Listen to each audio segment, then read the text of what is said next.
Hello বন্ধুরা, কেমন আছো তোমরা সবাই? আশা করি প্রতিদিনের মতো তোমরা খুব ভালো আছো। আজকে আবার আমি একটা নতুন ভিডিও নিয়ে চলে এসেছি। আজকে ভিডিওটা খুবই ইন্টারেস্টিং। এই যে আমাদের কাছে পুরনো শাড়ি থাকে, এগুলো দেখো অনেক পুরনো হয়ে গেছে, এগুলো কোনো কাজের না। আর তোমরা বিশ্বাস করো, এই শাড়িটা এতটাই খারাপ হয়ে গেছে, তো এই দেখো এরকম টান দিলেই কিন্তু ছিঁড়ে যাচ্ছে। এটা কাউকে দেওয়ারও যোগ্য না, কিন্তু এটা দিয়ে কিন্তু সুন্দর একটা জিনিস বানানো যেতে পারে। তোমরা বিশ্বাস করতে পারো এটা দিয়ে কি করতে পারি? তো চলো আজকে আমি তোমাদের সাথে শেয়ার করি খুব একটা ভালো জিনিস, যেটা তোমাদেরকে দেখলেই করতে ইচ্ছা করবে। তো কি, তো বেশি কথা না বলে চলো ভিডিওটা শুরু করে দিই। আমি আজকে বিনা জিপ দিয়ে আজকে একটা শাড়ির অর্গানাইজার বানিয়ে দেখাচ্ছি। এটা বানানো এতটাই সহজ। আর এখন দুর্গাপূজা এসে গেছে, তোমরা খুব শপিং করছো, তো ব্লাউজ, সায়া সবকিছু একটা জায়গাতেই থাকবে। ব্লাউজ তো কিভাবে বানাচ্ছি তো দেখে নাও। তো এখানে আমি নিয়ে নিয়েছি শাড়ি। তো শাড়িটা আমি কেটে নিয়েছি। আমি মেজারমেন্ট আমি স্ক্রিনে দিয়ে দেবো। 16x32 ইঞ্চি আমি কাপড়টা কেটে নিয়েছি। 16 ইঞ্চি বাই 32 ইঞ্চি। দেখো এখানে আমি একটা কটন কাপড় দিয়েছি। এই কটন কাপড়টা নিচে দেবো। আর প্রত্যেকটা কাপড় দেখো একটু বড় করে কেটেছি। যতটা মেন ফেব্রিক আছে তার থেকে নিচের ফেব্রিকগুলো একটু বড় বড় নিয়েছি। তো তোমরা বলবে কেন, তো তোমাদেরকে আমি বলে দিই কেন নিয়েছি। আগে দেখো ফোম শিট আর এই কাপড়টা বিছিয়ে দিলাম। এরপরে এই যে এই কাপড়টা এবারে এখানে দেব। তোমরা দেখলেই এই কাপড়টা খুবই কমজোর, সেই জন্য আমাকে একটা পুরনো শাড়ি নিচে দিতে হলো লাইনিংয়ের জন্য। প্রতিটা জিনিসই কিন্তু একদম ফেলে দেওয়ার, সেটা দিয়ে কিন্তু করছি। ফোম শিট কিন্তু অনেক শাড়ির ভেতরে থাকে, সেখান থেকে তোমরা পেতে পারো। ফোম শিট এমনি বাজারেও কিনতে পাওয়া যায়। তো আগে আমি এটাকে খুব সুন্দর করে দেখো এরকম করে বিছিয়ে রেখে দিচ্ছি। এরপরে আমি এটাকে কিউলিং করব। তার জন্য মাঝখানে প্রথমে সেলাই করব, দিয়ে পুরো দিকে কিন্তু লম্বা লম্বা সেলাই করে নিয়ে চলে আসছি। তো দেখো সেলাই করে নিয়ে চলে এসেছি। এখন তোমাদেরকে বলি কেন আমি এক্সট্রা নিয়েছিলাম। দেখো সেলাই করার পরে একটু টান পড়ে, আর নিচের কাপড়টাও কিন্তু টানিয়ে যায়, সেই জন্য আমি একটু এক্সট্রা করে নিয়েছিলাম। সেই জন্য আমি এটাকে এখন সাইডগুলো সম্পূর্ণটা সুন্দর করে কেটে নেব, যাতে একটুও দেখা না যায় কি এর মধ্যে ফোম শিট আছে। তো আশা করি তোমরা এতক্ষণ পর্যন্ত বুঝতে পারছো কি করব। আর আজকে তোমাদের যে ভিডিওটা দিচ্ছি সেটাতে কোনো জিপ লাগাবারও দরকার নেই, তোমরা ইজিলি এটা বানাতে পারবে। এরপরে দেখো 2 ইঞ্চি করে আমি কাপড় কেটে নিয়েছি এই মেন ফেব্রিকটার। আর এরপরে দেখো আমি এইভাবে এখানটায় জয়েন করছি। আশা করি তোমরা বুঝতে পারছো। আমি জয়েন করে নেব, উল্টো পাশ দিয়ে জয়েন করব। তো আমি করে নিয়ে চলে এসেছি জয়েন্টটা। কিভাবে করেছি দেখো, এইভাবে দেখো আমি জয়েন্টটা করে নিয়েছি। এটা চারপাশে কিন্তু এইভাবে করে নিতে হবে, তাহলে কিন্তু এর ফিনিশিংটা সুন্দর হবে। এরপরে দেখো এটাকে এরকম করে ডবল ফোল্ড করে এখানটা মুড়ে দিতে হবে। এরকম করে এক ফোল্ড, আর এই দেখো আরেক ফোল্ড, এরকম করে আমি এটাকে মুড়ে সেলাই করে নেব, তাহলে ফিনিশিংটা খুব সুন্দর হবে। আর দেখো পুরো চারদিকটাই কিন্তু আমি এই ফিনিশিং দিয়ে চলে এসেছি, যাতে আমার পরে কষ্ট না হয়। তো দেখো এরকম একটা পিস আমরা রেডি করে নেব 16x32 ইঞ্চি। তোমরা চাইলে কিন্তু এটা বড় করতে পারো বা চাইলে ছোটও করতে পারো, কিন্তু এটা একটা স্ট্যান্ডার্ড সাইজ 16x32 এর। এরপরে দেখো আমি এখানে মেজারমেন্ট টেপ দিয়ে নিয়েছি, এটাকে আমাকে এখানে ফোল্ড করতে হবে। তো আশা করি তোমরা বুঝতে পারছো শাড়ি কাভারটা বানাবার জন্য আমি কি করব। দেখো এখানটাতে এরকম করে রাখবো, আর এখানে আমি নাপ নিয়ে নেবো 3 ইঞ্চি। 3 ইঞ্চিতে আমি এখানে একটা দাগ দিয়ে দেবো। এই অর্গানাইজারটা বানানো খুবই সহজ, কিন্তু তোমরা দেখবে এটা খুব কাজের হয়। আর এই দেখো এখানে আমি 3 ইঞ্চি 3 ইঞ্চিতে পুরো লম্বা করে দাগটা দিয়ে দেবো। এরকম করে পুরোটার মধ্যে দেখো যাতে কম বেশি না হয়, ওইদিকে লক্ষ্য রাখতে হবে। আর এরকম করে আমি সম্পূর্ণটা দাগটা মেরে নিচ্ছি। তোমরা এই দাগটা স্কেল দিয়েও করে নিতে পারো। তো এখানে দেখো এটা তো কমপ্লিট হয়ে গেল। অ্যাকচুয়ালি খুব সহজ। আর এখানে দেখো আমি কি করব, এই পাশটা এই দুপাশটাকে এরকম করে ফোল্ড করে দেবো। 1.5 ইঞ্চি মানে 1 আর হাফ ইঞ্চি মতো করে নিয়ে আমি এটাকে ফোল্ড করে দেবো। মোটামুটি এটা আমার রেডি হয়ে গেল। আর এর সাইডগুলো পরে আমি সেলাই করব। তো দেখো প্রথমে এখানে একটা মেজারমেন্ট নিয়ে নেব। এর মেজারমেন্টটা হচ্ছে 13x16।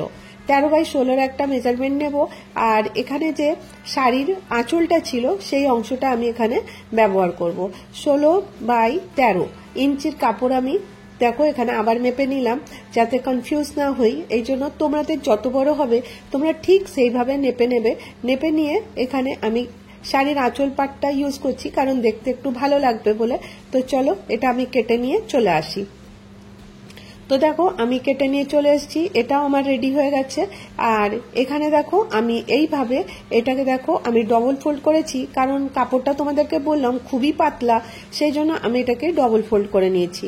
এখানে আমি কি করব, দুদিকেই দেখো ভালো করে এটাকে সেলাই করে নেব চারদিকটা, তাহলে একটা পিস আমি পেয়ে যাব।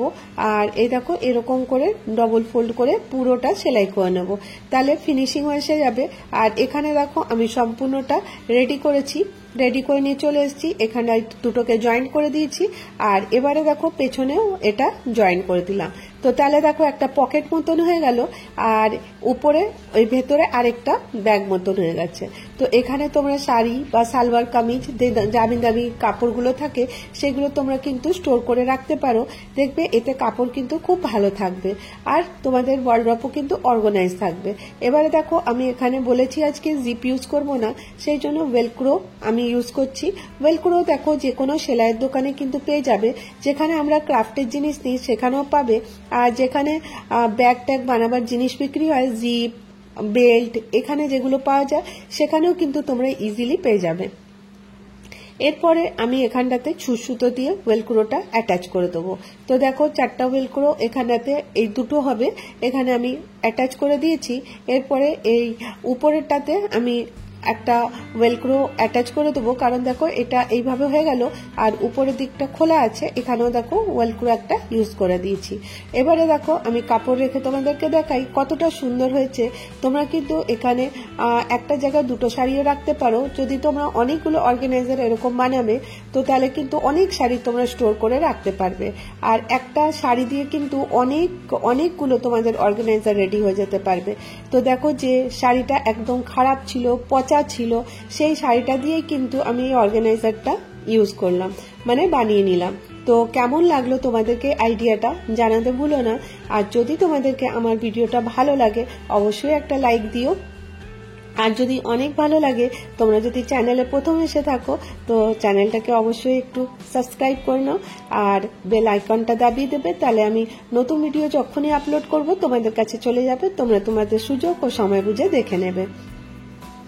তো দেখো কত সুন্দর হয়ে গেল, আশা করি এটা তোমরা বানাবে। এবারে চলো আমি নেক্সট আইডিয়াতে চলে আসি। আজকে আমি পুরনো শাড়ি দিয়েই তোমাদেরকে বেশ কটা অর্গানাইজার বানিয়ে দেখাচ্ছি, যেগুলো কিন্তু তোমরা ইজিলি বাড়িতে বানাতে পারো। এখানে আমি নিয়ে নিয়েছি একটা ফরচুনের আটা প্যাকেট, আর এটা 5 কিলো সাইজের, তোমাদের কাছে 10 কিলো সাইজের থাকলে 10 কিলোরও বানাতে পারো। তো এখানে দেখো এই যে প্লাস্টিকটা থাকে এটা কিন্তু খুব মজবুত থাকে, তো তোমরা এটা দিয়ে কিন্তু অনেক অর্গানাইজার বানিয়ে রেডি করতে পারো। তো আজকে আমি একটা সিম্পল অর্গানাইজার তোমাদেরকে দেখাচ্ছি। তো এই কটনের শাড়িটা আমি এখানে ইউজ করব, খুব সহজ আর একদম নিমিষেই তৈরি হয়ে যাবে। তো প্রথমে দেখো আমি মেজারমেন্ট নিয়ে নিলাম, তারপর দেখো শাড়ির কাপড়টা কেটে নিয়েছি। এবারে দেখো এরকম করে এর উপরে রেখে দিলাম, দিয়ে দেখো 4-5টা এর ফোল্ড করে দেবো। আমি আঙুল দিয়ে যেখানে দেখাচ্ছি সেইভাবেই কিন্তু ফোল্ডটা করে নিতে হবে। এরপরে আমি এর মধ্যে বলপিন লাগিয়েছিলাম, বলপিনগুলো সরিয়ে নিলাম। এবারে দেখো এটাকে আমি ডবল ফোল্ড করব। তো কিভাবে করব দেখো, এরকম করে ধরবো, ধরে এটাকে এইভাবে ফোল্ড করে নেব। দিয়ে এখানে আমাকে একটা মেজারমেন্ট নিতে হবে।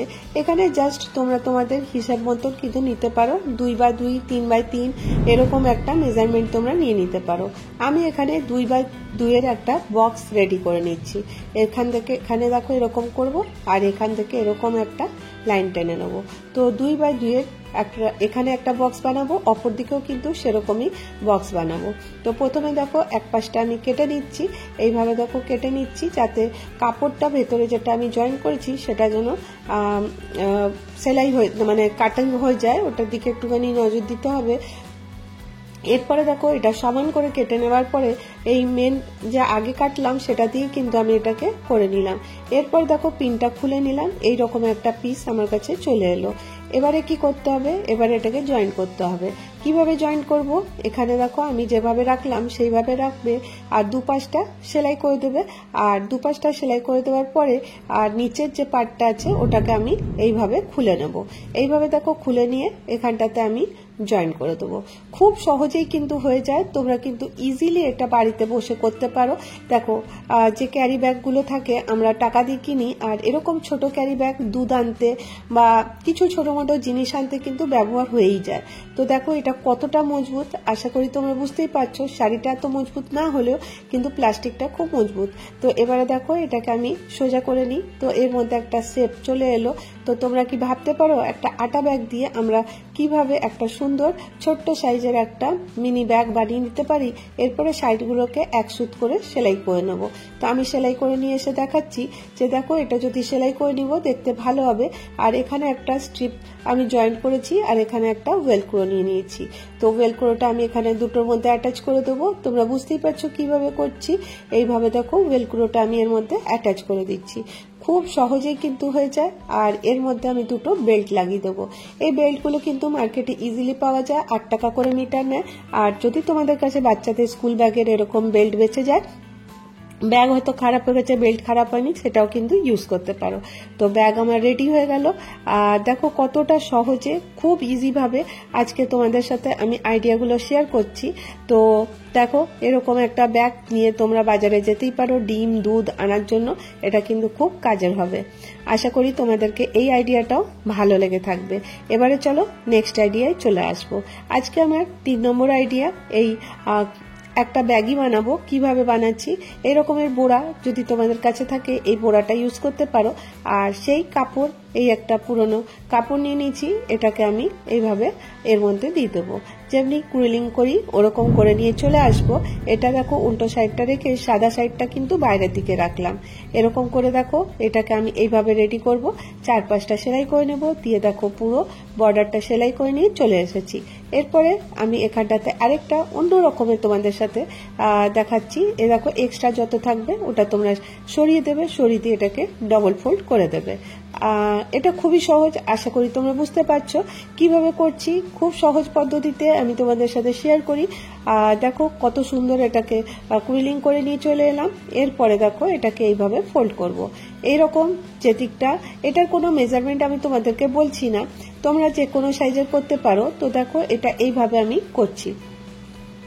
এটা তোমরা যদি মেজারমেন্টে দেখবে 15x14 একটা রেক্ট্যাঙ্গেল পিসের মতো করে নিয়েছি। আর 14 ইঞ্চি যেখানটা ছিল ওটা দিয়ে কিন্তু ফোল্ড করেছি। এরপরে দেখো আমি এখানটাতে ওই রকম করেই আবার এখানে কেটে নেব, কেটে এখানটাতে একটা বক্স রেডি করে নেব। তো খুব সহজেই হয়ে যায়। আর দেখো কতটা ইজি। আর এরপরে এই দুটো সাইডকে সেলাই করে নেব। আর অনেকে আমাকে কমেন্ট করো যে ব্যাগ বানানো দেখাতে, আমি চেষ্টা করি ব্যাগ বানানো তোমাদেরকে দেখাবার জন্য।